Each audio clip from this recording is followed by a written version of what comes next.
And welcome to another edition of the Nerdy Agent Podcast. I'm your host, Luke Pettersen, with my brothers and fellow nerds and brothers, the podcast agenda says. So my brothers and fellow nerds and brothers, Josh and AJ. I didn't write that part. I think you wrote that part. And I think that might have been my mistake. We have a special fasting edition, and Josh on the iPhone today, which is a little bit different. Doing what we can.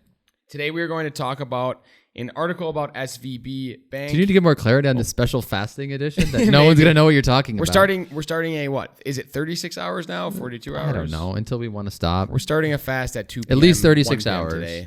Yeah, mine will be like 1:30ish. Yeah. My lunch is at 12:30. That's what I'm doing, around 1:30 to 2. And we'll be fasting. I told Caitlin maybe through the weekend, just depends how I feel. we'll see. Thursday at lunch, probably. Today we're going to talk about Silicon Valley Bank, an article about them, and kind of a little history lesson on the banking system, as well as the current banking situation. And we will link the article in the description so you guys can take a look at that as well. If you follow the news, the banking system currently is very important to be tracking, and not just as a real estate agent, but as a nerd or an economist, I would say. So, yeah, I think we can kick it off with a little history. Well, we are going to start with the Would You Rather of the Week. My bad. Which is a very long Would You Rather of the Week. Would you rather get Because a tax... it's tax season. Wait, there you go. Tax season, would you rather? Would you rather get a tax return at the end of the year knowing that you are overpaid that you overpaid the government all year and could have invested that money during the year instead? Or would you rather have to pay in at the end of the year knowing you had extra money all year but feeling the pain of having to write that check? Personally, I thought it was kind of fun. They sent me some money back. I thought, oh, that seems like free money. And I like that money. You know what's fun is mine's like kind of an in-betweener because this year I actually was overpaid and they owe me money, but they haven't paid me yet. So they currently owe me 7% interest on all the money after 30 days of not paying me. It's been like 4 or 5 months. But it's not a sign that you're being audited. I hope not.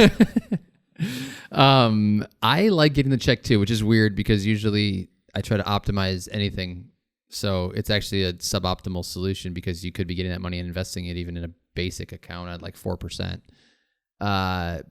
But I don't like the uncertainty of not knowing and having to write a big check at the end of the year sucks. So I just got my big refund too, and it felt really good to have that monay now. Now I can go get my sauna. So AJ prefers to have the government investing the money for him at 7%. 7%. It's much better than the 4.5 the money market. I actually would really take that right now. If they hadn't sent me my money, I would rather they just invested at 7 for me right now. All right, let's get into the article. To start, I think AJ has a history. But is that 7% in 30-year Treasury bonds that you can't access and aren't liquid? That's a very relevant topic here. Is that relevant? It's very relevant. It's not, I don't think. It's maybe why they'll have to print it if they don't have it. So he will get it in 30 years, but it's going to be at 7%. In $1 bills. Yeah. All right, let's get into the article. So to start, AJ wants to give kind of a brief, I think, history lesson about the banking industry and then just some overarching themes and key takeaways. Well, I think, financial markets and stock markets and economy, real estate gets lumped in here too. They all are so interconnected. And so I've told our team, I've told a lot of people I talk to that whether you're able to tie this back to real estate today or whether you're just able to understand how banking really works and why it got to where it got to, I think is just an important fun fact for you to know if you're going to study markets like this. And if you listen to our podcast, I would imagine that that's something that you're interested in. So we'll start with 1907 because that's where this article started. But you saw that there were rising interest rates in 1907. Stock market was getting absolutely hammered. There were people trying to do schemes and stuff to kind of take over. One, the Knickerbocker Trust, completely failed after trying to take over the copper market amidst a financial crisis, right, in a recession. And there's a guy named J.P. Morgan. For those of you that bank with Chase, that would be the name of the bank, J.P. Morgan Chase. Yes, that was a real person at one time. He was very wealthy. And anybody that does does the name, their name that way, like first initial, middle initial, they're all very trustworthy. AJ, yeah. Adam, Jesse, JP. Yes. I would be a JP actually. You would. Yeah, there we go. Would that be JP Pettersen, or is it just stop it? So, but you guys get this. So the banking system was in trouble because people were running on banks. And I will probably touch on this a few times in the article, but if you don't know, the bank doesn't have all of your money. So they typically hold about 10% of your money. So if everybody goes and tries to get their money out, there's only 10% in there. It's real bad. And yeah, so then the banks collapse. And we'll get to kind of how that applies today. But what JP Morgan did, because he was very smart, he played it off like he was just being a good guy. He pledged $8 million to the Trust Company of America, which was the next domino after Knickerbocker. But then he convinced a bunch of other banks and the U.S. Treasury to put $70 million into other vulnerable banks. So banks that were getting beat up by this rising interest rate environment, the way that they're investing their stuff in these long loans, and then the rates rise, and then their bonds are worth nothing, kind of like we're seeing today. So he put $8 million of his own dollars, which for those with a calculator, $255 million of his own money in today's dollars. So really wild amount of money. And then he got like 10 times more of that from other banks to backstop the whole thing. So like $2.5 billion got pumped into the banking system to kind of save the whole thing. And what happened was there was the panic of 1907 that was leading up to this, and it kind of all just subsided because he came up with this cool idea. And he realized, which I think all of us do now, is that the banking system operates 100% on trust. Yep. Right? So if people don't trust it and they want to stick their money under their mattress, all the banks will be out of money because it's all already been invested in other stuff, because the banks are businesses and that's how they make money. And the U.S. dollar would no longer be a thing. That could be a very real problem. If they were underneath, if it was just at our house, it would no longer really matter very much. Right. Well, and so what ended up happening is after this, in the aftermath of it, is when the central bank became a thing. I think it was 1913. Do I have that right? It was around that time. Yep. So 1913, Congress passed the Federal Reserve Act. It created the central bank. So Jerome Powell gets up and talk. Like that's when that started. It was 110 years ago. The FDIC, which is very commonly talked about now, which will insure all deposits up to $250,000 in any account, that came along in 1933. So crazy how this kind of like arrived at where it did, but it all started with an initial panic on banking back in 1907. So what's that? 116 years ago when we had this problem, and it's evolved over time to what it is today. But for those that know Ronald Reagan and the libertarian kind of movement politically, they said the government shouldn't be supporting our people. We should support ourselves, like pick us up by our bootstraps, and everyone's an individual, and da-da-da-da. And that now has kind of, it's been a thing, and it's permeated, and it's morphed into today where people say, I only trust myself. I don't trust the bank. I don't trust anybody else with my money or with anything. I just want to do this all on my own. And that erosion has kind of led to today, right? And I don't know if you want to talk about like what happened with SVB or whatever, but we talked a lot about it last week. So we did talk about how SVB happened last week. So if you hadn't seen that podcast, go back to the one we had Brian on with us last week, one of our local lenders who's really, really sharp. And we went over the SVB thing and kind of the way in which that unfolded. But essentially what happened there, and what the article talks about is how you take that whole mindset that AJ just talked about. We should have done a song, by the way, like AJ's Nerdy Agent podcast, history lesson of the week or something like that. But how that trust erosion creates the possibility where the banks become vulnerable. So I talked about two big things. So one is to AJ's point about the individualistic concept, right? Everyone's really focusing on themselves. The second big key component is just the reality of the news these days versus the past. So the spread of the news, how quickly people learn about things and how much fear that can create. So most people heard about SVB, may have freaked out a little bit. I probably know people that were taking money out even when they only had $350,000 in a bank account because they were over that limit. They were freaked out about their bank being shut down. But the more panic and fear you create, the more it becomes a big challenge and a problem. And so part of this article was talking about how they do feel like what JP Morgan did in 1907 was really saying it's our job as people within this financial industry to try to mitigate panic and try to support the system that we are all basically living upon, because if we don't, you're going to create more problems than you are creating solutions. We all want to work together. Whereas the argument was made here that there were some people within the Valley, specifically some VCs, who kind of caused this. And there's some other big VCs who could have stepped in and stopped this, but they didn't. And they basically, as much as they talk about how it's all individualistic, you're all out for yourself, they do things that then cause the government to have to get involved to save the system.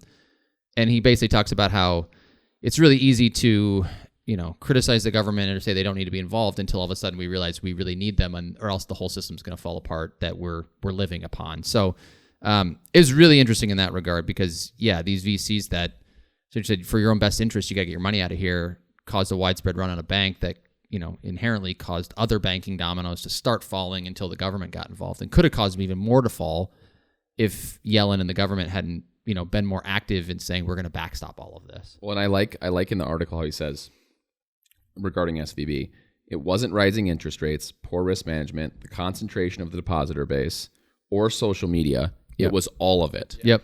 So, and that's what's scary nowadays, I think, with a lot of this stuff is think about how long information took in 1907. I say they had time to figure that situation out. They all sat down and thought it through. There's not nearly as much time today. No, because someone posts one thing on TikTok or social media and it goes viral and people are going, oh no, U.S. banks going out of business. And then everyone panics and freaks out. And this individualistic, kind of how our culture has moved, ends up potentially being a big risk in the banking system because of the way that, how fast information moves, but also how each person thinks about the whole system. Yeah, the article's called The Venture Catastrophists. And so a lot of it was talking about how, my favorite line was the essentially these people that caused the run on the bank then got loud on social media saying that the government needed to get involved, right? So we have this catastrophe now. It's like, well, you guys caused it in the first place. And so the quote is, the fearmongers' stated intention was to drum up support for a federal bailout of SVP depositors, many of whom were the catastrophists themselves. And he says, there are no libertarians in the foxholes. So more or less alluding to when you're in an important situation, you're at war, all of a sudden you're not for yourself anymore. You're with everyone that's with you, right? So you want others with you, helping you through the situation. You're no longer a libertarian or an individual. You're part of a group when things are bad. Yeah, you want the trust and the help and the support of the people that can make it better. But when it's good, you want to be on your own. Yeah, exactly. Isn't that funny?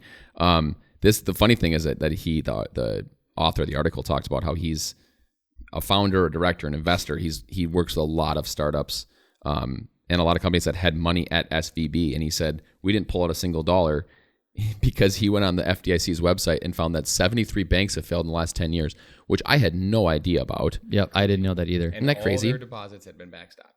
No one lost a dollar. He said, I didn't lose a minute of sleep.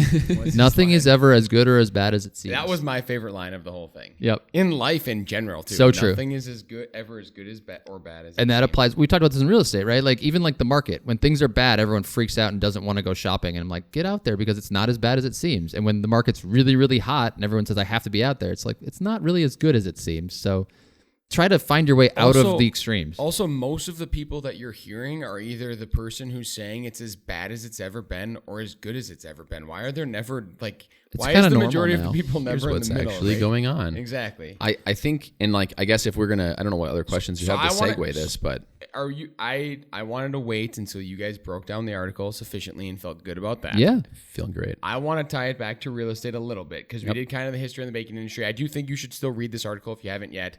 But I want to talk about specifically the big real estate conversation that's being had now is there's a lot of these banks, right? It's not just SVB, right? There are other banks that are struggling with this. And so the Fed, they're saying that other people outside of the Fed are saying, hey, the Fed might change what they were maybe planning on doing with overnight rate hikes. And that does directly affect us in real estate. So even I think it was last week, they raised it 1/4 point. That was maybe going to be 1/2 point, but then fell back to 1/4 point. And there was maybe going to be a bunch more. And now they're saying maybe one more, maybe none more. So I want to talk about that. So tell us, what does that landscape look like because of that? Because that's a direct... that affects us directly in real estate. And I think a really important, I guess, thing to tie in here is we talked about these different crises that have happened. Crises? What is it? Crises have happened in the past, right? The majority of the time when this kind of crap starts happening, it starts to signal that you finally have arrived at the point where everything's broken a little bit, right? You're at that point where you're saying, are we in a recession? Is a recession coming? And that's where people, again, in our conversations with individuals throughout the day, real estate related, say, our housing price is going to go down, They start to try to connect dots based on history of what's going on. In reality, we know no two recessions are the same. So this is going to be different than the last one, which was different than the one before that. So, and we don't know what's going to happen, right? But to Luke's point, you start digging into what does that signal then, right? Like if we're in a recession, I think every single recession, the Federal Reserve has cut rates. I don't know if I'm wrong on that. They're basically saying they're going to start cutting it back once they get to their peak. Yep. And they said their peak is going to be probably between 5 and 5.1, and it's at 4.83 right now. So they're signaling there's going to be another quarter point, which is kind of what everyone kind of said. But then they're saying the rate for, what was the rate I sent you? It was like some of the ranges were back to the threes. Quickly. Pretty quickly. Now, the funny thing about that is it's like, oh gosh, it looks like it's coming back down. The range of possible outcomes is so ridiculously It's like wide. the dot plot or whatever. It was like it can go from 3 to 5.5 somewhere in there. So there's a lot of uncertainty still. But and I think to Luke's point, this is where it ties into real estate, which is right now, and I've probably talked about this on the podcast before, but I say it all the time. The spread on the 10-year Treasury yield and the current prevailing average mortgage 30-year fixed rate across the country is like 3%. So the 10-year Treasury yield has been bouncing between like 3.35 right to 3.55 in recent memory. The mortgage rate is about 6.5. In 2019, I believe the range of that spread was 1.3 to 1.6. Yep. This is when the Fed had a completely different narrative. They were holding rates steady. There's a lot more certainty. Right? And so I think you're seeing like we're maybe reaching, I think one of you said, like the apex of all the activity of the raising of the rates, of the economy, of all the nonsense. Post-COVID impact of everything. Exactly, right? Yeah. And when you see them start to cut the rates, you might see a quick like unraveling of the hedging that the MBS mortgage-backed security market has been doing to really prop these rates up way above the 10-year yield right now. Yep. And for anyone who doesn't follow bond markets, we talked about it really quickly, and I know everyone tells us we talk too fast. It's very simplistic, right? If you're an investor and the bond market you believe is reaching its apex point in terms of where these are going to go, you're going to put your money into these bonds because the value of your bond goes up if you were to just sell it versus waiting that rate out if someone else was to buy it. Because if you can get a rate of 3.5 and the rate goes to 3, you're not only making money on the 3.5% coupon you get from that, but if you were to sell that to somebody else, they would rather buy it because they get the 3.5%. So you get the value of the future value of that you sell to somebody else. But when the investors go, I want to start buying that because I think it's going to start going down, it starts artificially going down because demand Correct. goes up. But when this banking thing happened, people fled to these because their belief was the Fed was going to get more conservative with their approach, which then drove those rates down, which then will drive your mortgage rates down. So I know that I tried to make that really slow and simple, but I think I may have made it complicated still. Very confusing. Okay. The point is to try and explain where interest rates are going to go. The 30-year interest rate. Yep. So there's the two factors. I want to say if you're talking to a first-time home buyer and you're trying to explain to them how this banking crisis situation is going to affect the interest rates in the next 12 months. The Fed has using the 10-year and the overnight in the explanation. The Fed has been raising the overnight rate to try to cool inflation in our economy. In doing that played a large role in the SVB banking collapse, which you've probably heard about in the news, but don't exactly understand why. We don't need to go into exactly why it happened, but know that the raising of rates is part of the reason why, or a major reason the overnight rate is a major reason why that bank failed. And so as the Fed is looking at, should we continue to do this in the future? They're evaluating the impact that could have on other parts of the economy, specifically in the banking sector.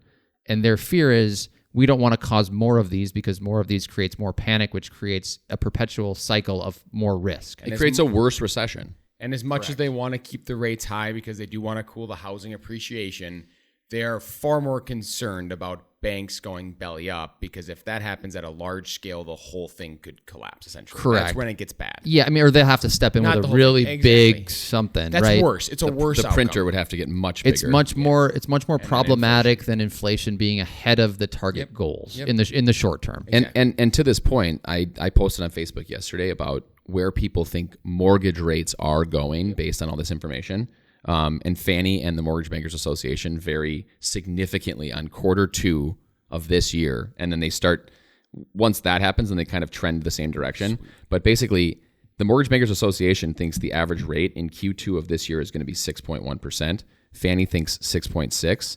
They both think by 2024 that they're under 6. Fannie has the MBA has it lower. I had that wrong. So the Mortgage Bankers Association has the rates at 4.6 by Q4 of next year. That feels like something that the mortgage bankers want. They would really want benefit to- from that, wouldn't they? Maybe Yeah. an overreaction. I do think though So that wait, what we've so learned is we've been on extremes. We're not done on that thought though. So you said the Fed now is saying the banks might struggle if we keep raising the overnight rate. Yeah, So, we then, shouldn't do that as much anymore. We should be less aggressive with it. and they kind of said that on their last call, and they're saying we're going to say our ceiling is close. We're closer to our ceiling. They might have 125 basis point increase, and then they think they're at their ceiling. Now, if the CPI news comes out and we're at 12% inflation for some reason, which we probably won't be, that could change their behavior. when you're explaining it to a first-time home buyer. I'm back at a first-time home Well, buyer. we hadn't finished that thought. Oh, sure. So then the Fed is likely Fed to wants not. be less aggressive.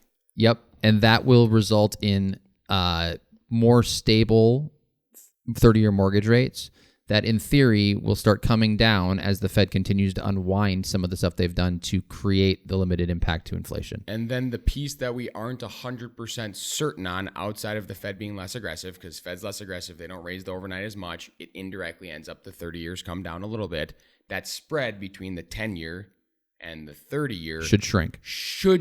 If they start lowering the overnight Yeah, rate. Because historically, that's what's happened. And it depends what the Fed does with their books too. Like if they're taking on all these bank problems and increasing their balance sheet, right? That also signals a lot of that too, right? So it can mess with it. So there's iterations, right? But to Luke's point, it should, but the investors are currently hedging and making it so it's not happening right now. I think what we've learned though in the last 2-3 years is we had crazy low interest rates that were abnormal during a very abnormal period of history and the world and everything. And coming out of that, we've seen it almost, we're not completely out of it because there's always these down the road impacts of COVID. I mean, there still are, we're all experiencing a lot, to get outside of this, but we've seen a drastic swing back the other direction that swung too far, I think, pendulum wise. And I personally think rates will stabilize. They'll start coming down. I don't think they'll move down as fast as the NBA thinks they're going to move down. But I think we're going to finally get to a point where in 2 years, we're hey, rates are normal at a normal rate, and normal rates are 5 to 5.5. Yeah. And that's just where the world lives. Fannie's got 5.6 by Q4 2024. Yeah. If Fannie has what? 5.6. But the belief that that's going to their somehow estimate. go down to If it 4 gets and then to 3 4, and then if it gets to 4.5 in 2024, by 2027, are the house prices in Minnesota going obscene. to double? I don't know. It's going to be really interesting to see. I mean, I would still love to dig in on how we're going to figure out how to get out of this inventory problem. I want to do Twin Cities inventory crisis podcast next week is what I want to do. We could do the whole country. Sure, too. we could do the whole country. But we know here, so. And it's Inventory a lot. crisis. It's the worst. It's worse here It than it is. seemingly I would say we're the ones yes on that right side now. of the spectrum. Yeah. But if you guys don't have anything else, Can I say one thing? yeah, what do you got? So I think the other thing about the article that I like is about leadership beyond just this podcast and about banking and everything, right? So his last line is, it comes down to this: what type of leader, business person, and quite frankly, human do you want to be? When stuff gets real, do you want to be the steady hand who stays calm and works with others with purpose and skill and in figuring out a solution? Or are you in the foxhole screaming, only giving away your position away to make things worse? Right? We talk about being individuals, focusing ourselves, driving, but at the end of the day, we have to be able to work together. And that's more of a humanity thing, but also within our industry, you have to be able to work with other people to help get stuff done. That's ultimately what we're trying to do. And you have to be the steady hand because people get emotional in real estate quickly. You have to be the one who doesn't get emotional and just steady through. And this is the stuff in the times when it's like a crisis, let's just say, where good agents, good team leaders, good people in positions where they're helping people are going to be able to take a bunch of market share. Yep.